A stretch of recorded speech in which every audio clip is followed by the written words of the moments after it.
Deux principes fondamentaux touchant la conformité à la volonté de Dieu. Qu'il soit fait, Seigneur, Matt.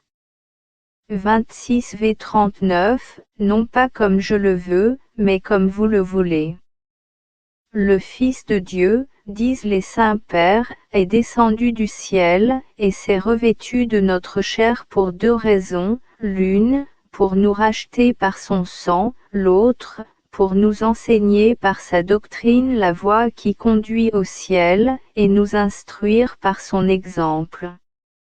Or, entre plusieurs leçons qu'il nous a données, une des principales est que nous ayons une entière conformité à la volonté de Dieu.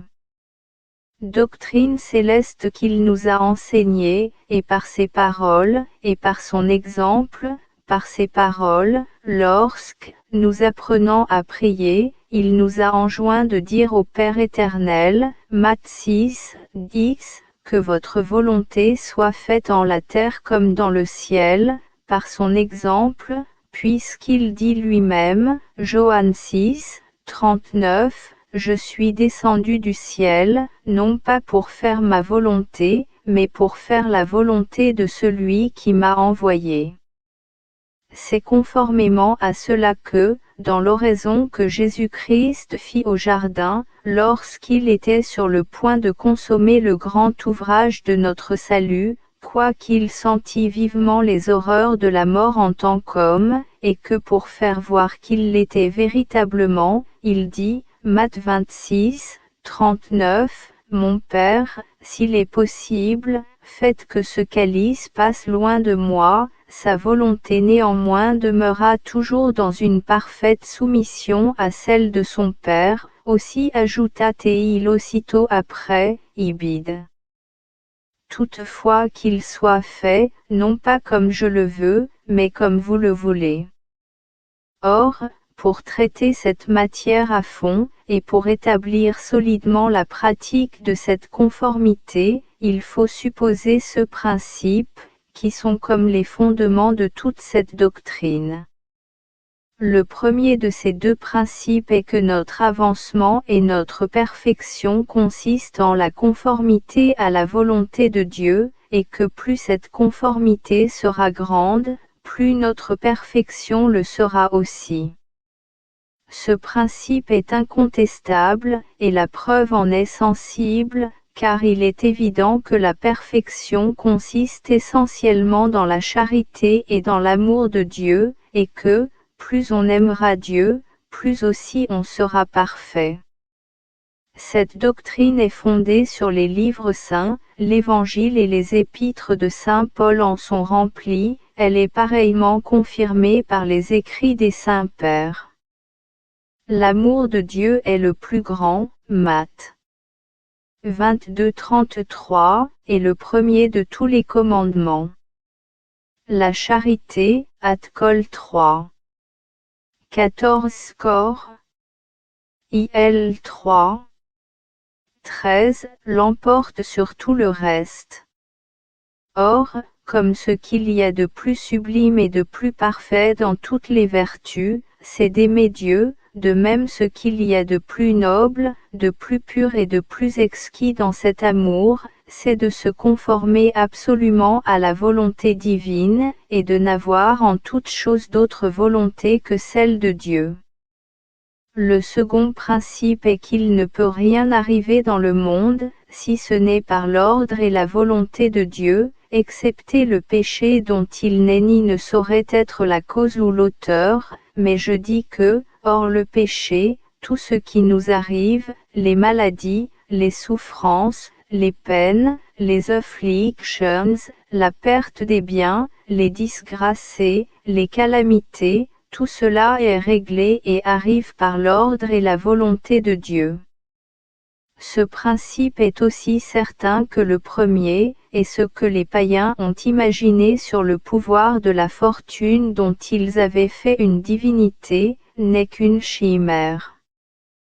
La fortune n'est rien, ce n'est point elle, par conséquent, qui donne les biens qui s'appellent communément biens de fortune, c'est Dieu seul qui les dispense à qui il lui plaît, selon les desseins de sa providence.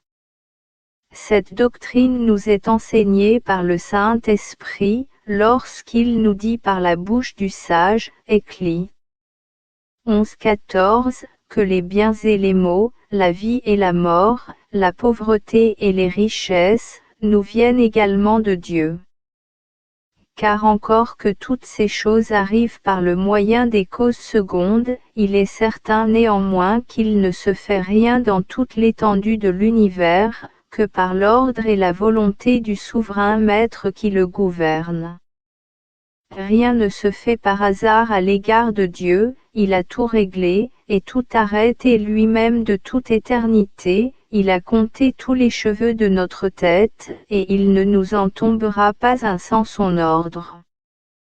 Ce que nous devons inférer de ces deux principes, c'est que, puisque toutes choses nous viennent de la main de Dieu et que toute notre perfection consiste à nous conformer à ce qu'il veut, il faut les recevoir toutes comme venant de lui et nous conformer entièrement en cela à sa divine volonté. N'attribuez rien, dans tout ce qui vous arrive, au hasard ou à la malice des hommes, car c'est là justement ce qui a coutume de faire le plus de peine, et ne vous imaginez pas que cette disgrâce ou ce revers de fortune vous soit arrivé, parce que quelqu'un s'en est mêlé, et que si les choses eussent été autrement disposées, cette affaire aurait mieux réussi. Ce n'est pas à cela que vous devez vous arrêter, mais de quelque manière et de quelque part que les choses vous viennent, recevez-les. Toujours, comme venant de la main de Dieu, puisque c'est lui en effet qui vous les envoie, et que les hommes ne sont que les instruments dont il se sert pour exécuter ses desseins. Saint Dorothée, Doroth. D'acteur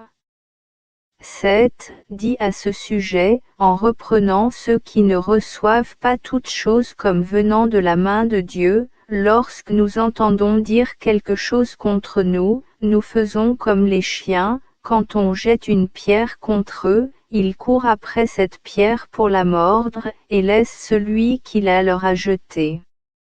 Il en est de même de nous, nous laissons Dieu qui nous envoie les mortifications, pour l'expiation de nos péchés, nous courons à la pierre, c'est-à-dire, nous nous en prenons au prochain, et nous tâchons de nous en venger contre lui.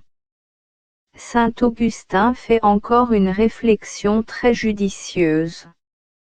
Job, remarque ce père, Ag. In PS 31, ne dit pas, le Seigneur me l'a donné, le démon me l'a ôté, mais persuadé que le démon ne peut faire aucun mal, qu'autant que Dieu lui en donne le pouvoir, il rapporte tout également à Dieu, et il dit, le Seigneur me l'a donné, Job 1:21, le Seigneur me l'a ôté. Voilà, continue le même saint docteur, Agubisup, le modèle que nous devons suivre, il faut qu'à son exemple nous rapportions à Dieu les maux qui nous arrivent. Un des anciens pères du désert disait ordinairement, qu'un homme, pour s'établir dans un véritable repos, et jouir d'une véritable satisfaction dans la vie, devait se regarder, comme s'il n'y avait que Dieu et lui dans le monde, et saint Dorothée, Doroth. D'acteur 7, rapporte que ces anciens solitaires s'étaient tellement accoutumés à recevoir toutes choses comme venant de la main de Dieu, de quelque nature qu'elles fussent, et de quelque manière qu'elles arrivassent, qu'ils ne trouvaient point de moyen plus efficace pour se maintenir dans une profonde tranquillité d'esprit et s'établir dans un bonheur parfait.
nous te choisissons aujourd'hui, ô Marie, en présence de toute la cour céleste, pour notre Mère et notre Reine. Nous te livrons et consacrons, en toute soumission et amour, nos corps et nos âmes, nos biens intérieurs et extérieurs, et la valeur même de nos bonnes actions,